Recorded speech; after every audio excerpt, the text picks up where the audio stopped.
আপনার টাকা আপনার কাছে রাখেন। ভেবে দেখ, তুই কিন্তু অনেক বড় লোক হয়ে যাবে।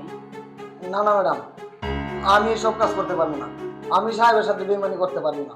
আমি সাহেবের নুন খাইছি। আহা, এত কথা কেন বাড়াচ্ছিস? আমি যদি তোকে একটা জিনিস খুশি হয়ে দেই, তাহলে তুই নিবি না? না না না ম্যাডাম, আমি এই টাকা নিতে পারবো না। এত টাকা আমার দরকার নাই। ভেবে দেখ, 1,00,000 টাকা। তুই যদি চাস তাহলে এরকম আরো অনেক লাখ লাখ টাকা আমি তোকে দিতে পারি। শুধু তার বিনিময়ে তোকে একটা কাজ করতে হবে। ম্যাডাম আপনি যা যা বলেন আমি তো সব কাজই করি।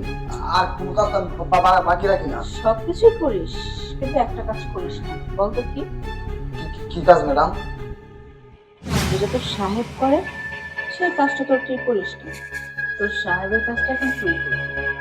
কি করতেছেন ম্যাডাম? এসব কাজ আমি করতে পারবো না। আমি এরকম ছেলে না।